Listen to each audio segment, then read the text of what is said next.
What's up mga bigan? It's me JZ and we're back here with another vlog.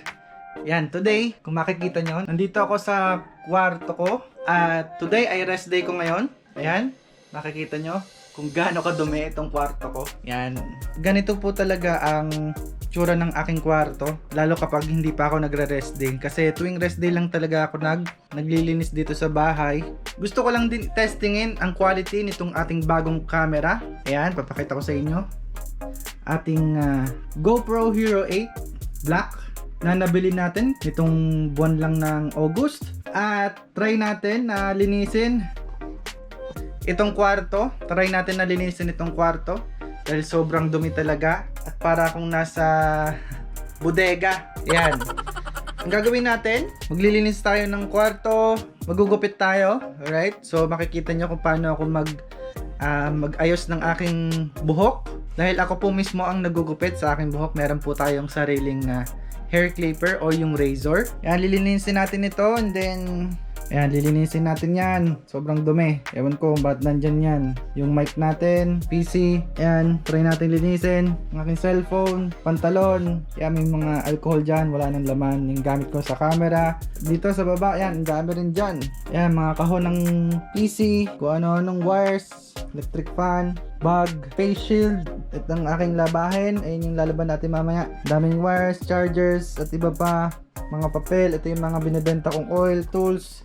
At may iba pang mga damit dyan na hindi ko matapon dahil quality pa yung damit pero hindi ko na nagamit, so baka ipamigay ko na lang. Basurahan, ring light, DIY ring light ko, ang aking wardrobe, open wardrobe na nakatagilid na. Ayan, makikita nyo. Ito ang aking mga damit na nalaban ko na. Nalaban na yan So ayan, ang daming alikabok. So try nating linisin. At mayat maya, no, sa gitna ng mga videos natin, mag-shoutout tayo ng mga viewers natin dyan na laging nagko-comment.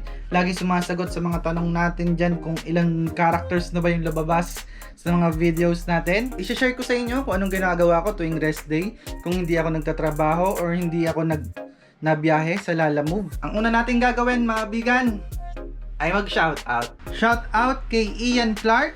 So ayan yung PC natin mga bigan. Itong PC na to mga bigan ay pwede ng pang render o yung pang gawa ng video. Pwede rin pang games dahil meron na siyang video card. So ito mga bigan, nabili ko lang po ng second hand sa tropa ko. Huwag kayong mahiya na bumili ng second hand dahil magaganda pa naman. So i-check nyo lang lagi yung unit. Huwag kayong mahiya na bumili ng second hand. So tulad nitong GoPro natin, nabili lang natin to ng second hand. Sobrang mura ko lang to nabili kaya sobrang thankful ako dahil ako agad yung nakapag-PM sa seller nitong GoPro. Alright? Kay Jeremy Vengua. So isa ko pa rin tip para sa mga PC users. Ang suggest ko po sa inyo mga bigan ay imbis na AVR or direct sa plug yung mga kuryente nyo.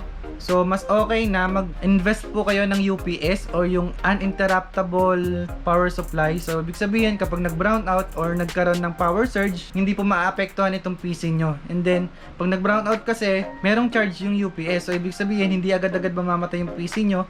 May chance pa kayo na patayin yung PC nyo ng safe. At isa pa, kapag brown out, pwede nyo salpakan ito ng electric fan. Yun yung ginagawa ko kapag brown out dito sa amin. So sinasalpakan ko ng electric fan para kahit brown out, makatulog ako ng maayos. Alright. Kay RJ Galano. And then next natin na ayusin, mga bigan, na ilalabas natin itong mga binibenta ko, yung tools and yung oils. Tara.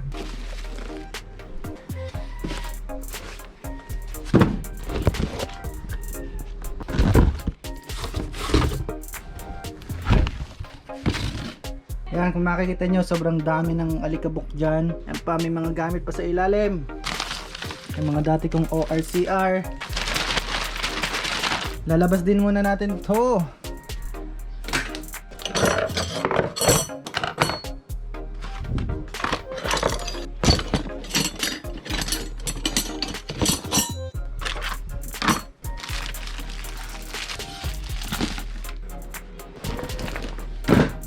Susunod natin ito, ating PC. Sobrang dami, sobrang magulo. Shout out kay Lanaya Aleria Bura. Parang pangalan ng Dota to no? Si Lanaya tsaka si Aleria. So yun mga bigan, medyo nakakausad-usad na tayo dito. Medyo malinis na tong part na to, no? Pati na rin itong sa ating PC, iniwan na lang natin dito yung ating microphone. And then, ayan, medyo malinis na, nakapagwalis na rin tayo. Lalagyan na natin ng bedsheet, yung ating kama. Papalitan na natin ng punda ang ating mga unan. And then, magugupit na tayo ng ating buhok. Alright, so let's go!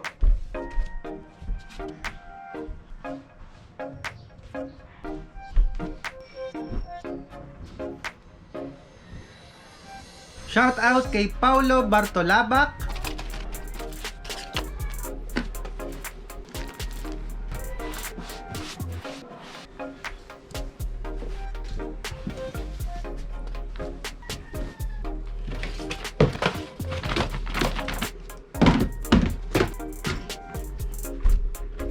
Shout out din kay JR Villanueva.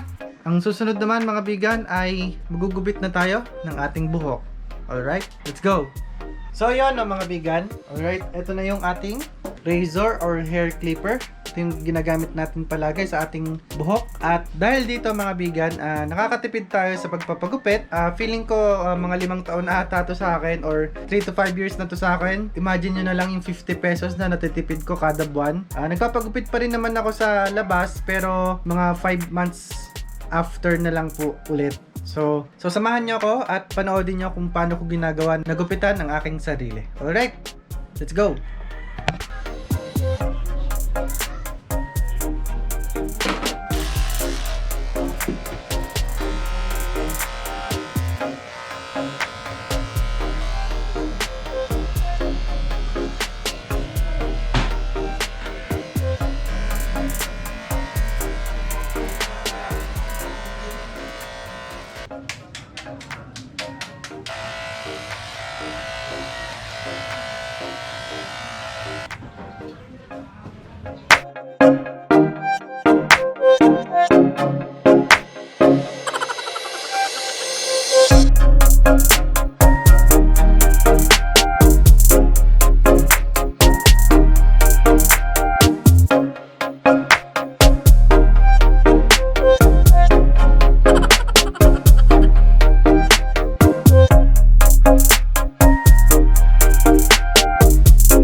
Shout out din kay Dasilio Lionel.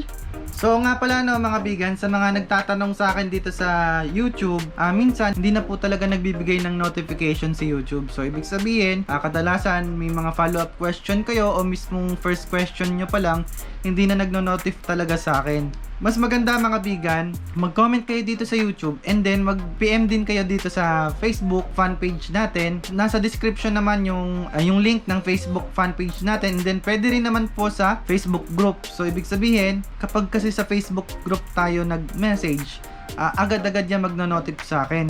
Mas mabilis ko yan mare-replyan, mas mabilis ko yan ma-check. Hindi tulad dito sa YouTube, talagang mayroon po talagang comment na hindi nagno-notif. So ibig sabihin, mag-comment kayo sa YouTube and then mag-message din po kayo sa Facebook fan page. Alright. So yun mga bigan, tapos na tayo mag-shoutout.